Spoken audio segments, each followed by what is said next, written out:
Hello friends, आपका फिर से स्वागत है हमारे यूट्यूब चैनल इजी ज्ञान पे, जहां पे आज हम लोग प्रेसिडेंट ट्रंप ने जो हाल ही में बयान दिया था कि इंडियन और रशियन इकोनॉमी आर डेड, उसी का एनाटॉमी करेंगे।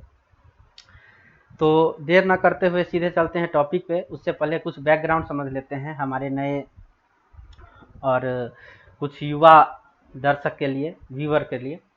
तो सबसे पहले हम लोग समझें कि इकोनॉमी में इंपोर्ट एक्सपोर्ट क्या होता है और क्या ट्रेड डेफिसिट क्या होता है।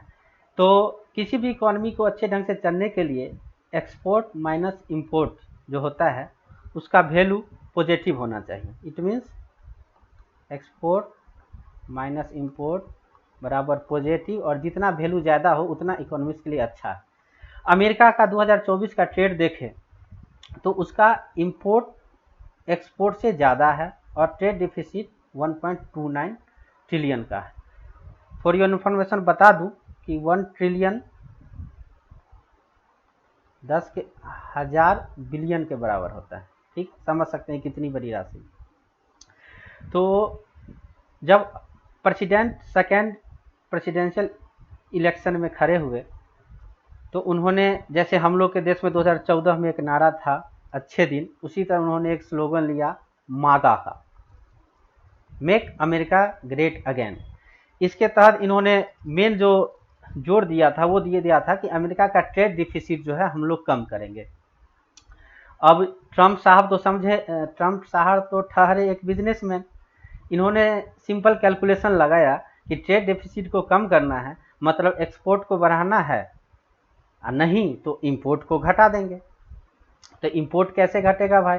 तो बाहर से आने वाले सामानों पे इतना टैरिफ लगा दो कि सामान महंगा हो जाए, या तो देश में उसको आदमी कम खरीदे, और नहीं तो एक्स्ट्रा टैरिफ से जो पैसा आएगा उसको ट्रेड डेफिसिट में ऑफसेट किया जाएगा।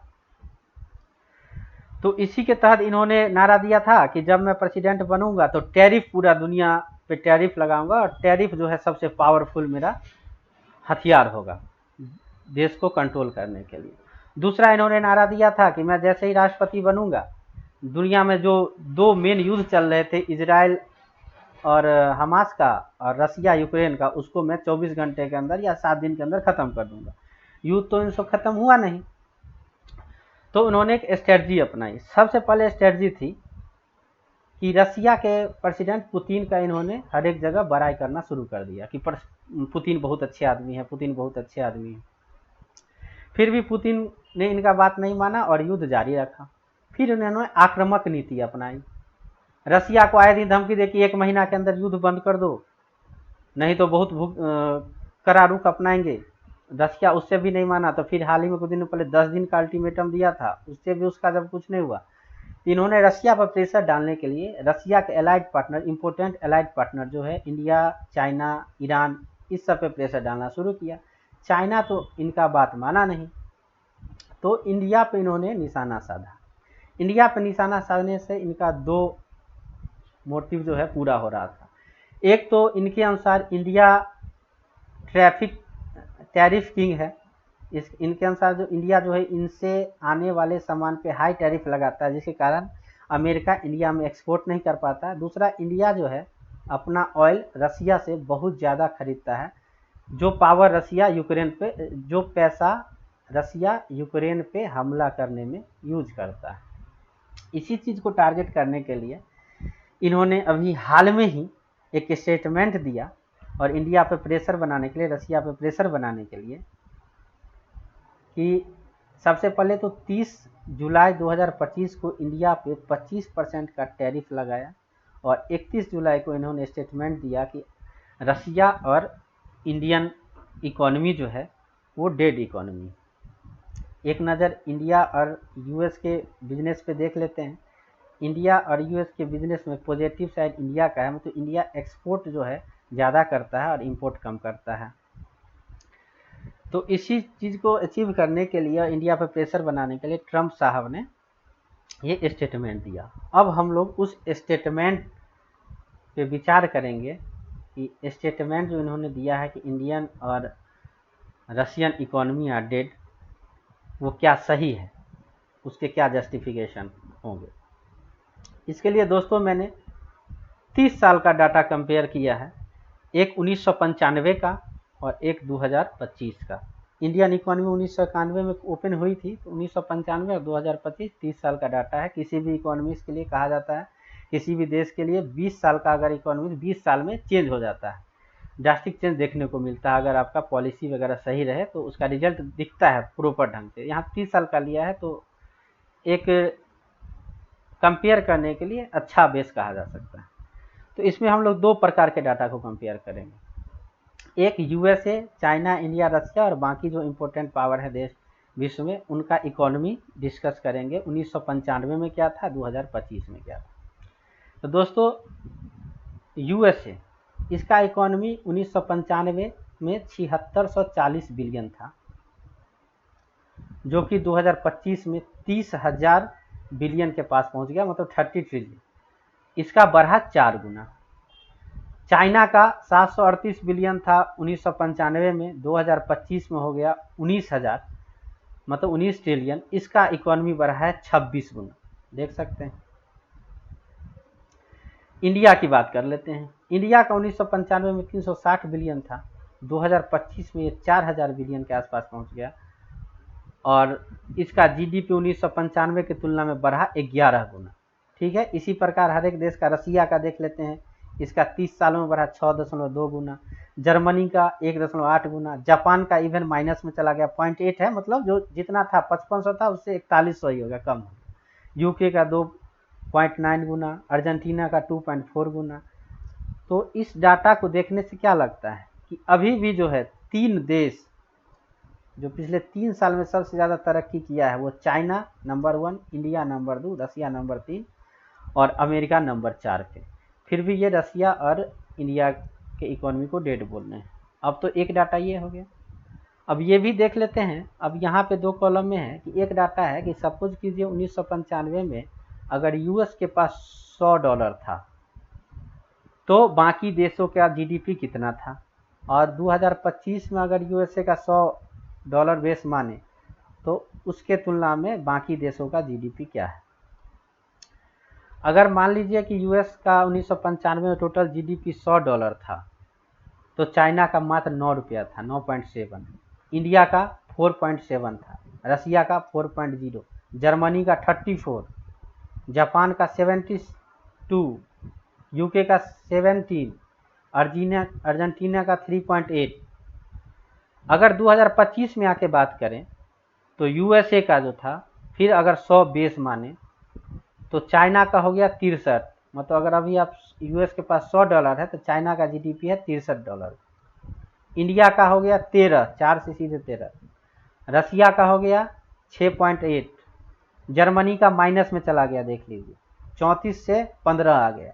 मतलब 1995 में अगर यूएस के पास $100 था तो जर्मनी का जीडीपी 34 था, लेकिन अगर वही अगर यूएस के 100% से कंपेयर करें तो जर्मनी का 15 ही है।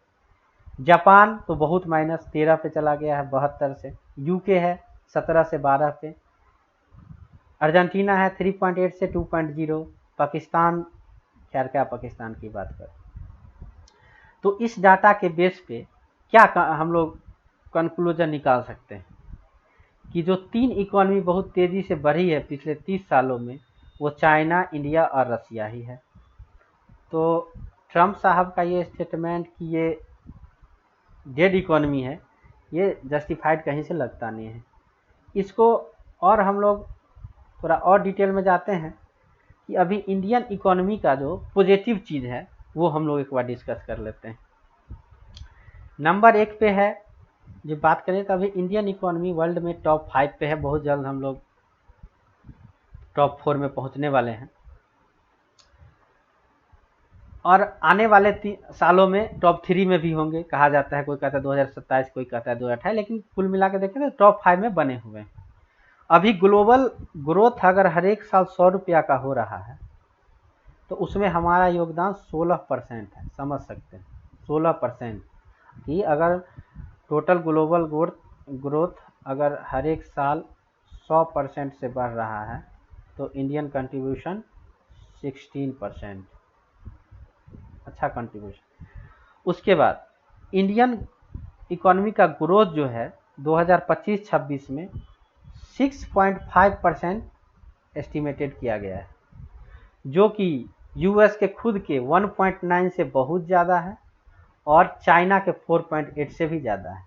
मतलब कह सकते हैं कि इंडिया का ग्रोथ जो है 2025-26 में चाइना यूएस से ज़्यादा तो है, ये G7 के हर एक देश से भी ज़्यादा है, वर्ल्ड में टॉप पे 6.5।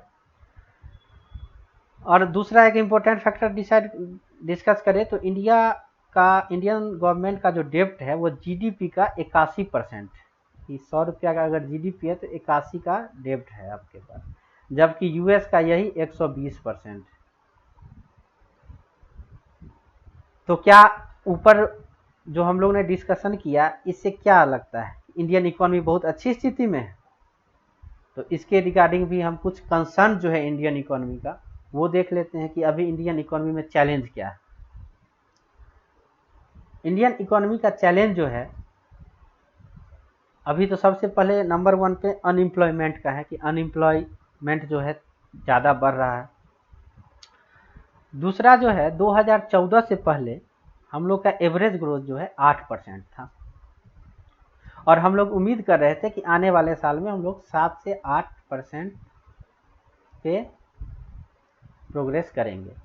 लेकिन 2014 से 25 देखा जाए तो एवरेज जो है 6% के आसपास ही है, 6%, जो कि हम लोग की उम्मीद से कम है, 1 से 2% के आसपास कम है। हाँ, इसमें एक इम्पोर्टेंट फैक्टर कोविड भी हो सकता है। चाइना का इकोनॉमी 2.1 ट्रिलियन से 4 ट्रिलियन पहुंचने में मात्र 4 साल लिया था, 2004 से 2008 में, जबकि हमारा इकोनॉमी 2014 में 2.1 ट्रिलियन था, 2025 में 4 ट्रिलियन के आसपास पहुंचा है, इसको पहुंचने में 11 साल लगे। यहाँ पे हम बहुत लैग कर रहे हैं, ये भी एक कंसर्न है।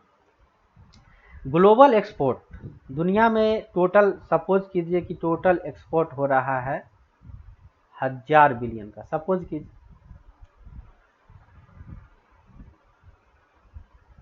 तो उसमें इंडिया का योगदान है 1000 का 1.8%, मतलब 18 बिलियन। समझ रहे कितना है, मतलब 1.8% है। 100 रुपया टोटल अगर ग्लोबल एक्सपोर्ट है उसमें हमारा एक्सपोर्ट का भागीदारी है मात्र 1.8%। अभी हम लोग ने जो डिस्कशन किया था, किसी भी इकोनॉमिक्स को अच्छी होने के लिए उसका एक्सपोर्ट बहुत ही अच्छा होना चाहिए, मतलब जितना सामान आप ज़्यादा बेचेंगे उतना आपके लिए अच्छा है, मतलब खर्चा कम आमदनी ज़्यादा। और सर्विस सेक्टर में ये थोड़ा सा है, 4.5 1.8 की तुलना में ज़्यादा है, मतलब दो प्रकार का बिजनेस है, गुड्स एंड सर्विस। तो सर्विस सेक्टर में 4.5 ही है। 2000 एक और मेजर कंसर्न है, 2019-20 से मैन्युफैक्चरिंग जो है वो बहुत ही स्लोअर ग्रोथ में रहा है, 4 पॉइंट के आसपास, या इवन एग्रीकल्चर और इससे रिलेटेड एक्टिविटी जो 4.72 है इससे भी कम, 4.4। तो ये 3-4 पॉइंट जो है इंडियन इकोनॉमी के अभी कंसर्न है। अब पीछे 2-3 स्लाइड में कुछ हम लोग ने देखा पॉजिटिव, कुछ में निगेटिव, और कुछ एक स्लाइड में हम लोग डिस्कशन किया पिछले 30 सालों का डाटा लेके कि दुनिया में सबसे तेज़ी से बढ़ता हुआ इकोनॉमी कौन सा है। अब इस डाटा के बेस पे मैं अपने व्यूअर्स के पास छोड़ता हूँ, डिसीजन लें कि क्या इंडियन इकोनॉमी को डेड कहना सही है। अगर इसी के साथ आज मैं ये लेक्चर यहीं पे ख़त्म करता हूँ। अगर आपको लेक्चर अच्छा लगा हो तो चैनल को सब्सक्राइब कीजिए, लाइक कीजिए और अपना ढेर सारा प्यार देते रहिए। जय हिंद, जय भारत।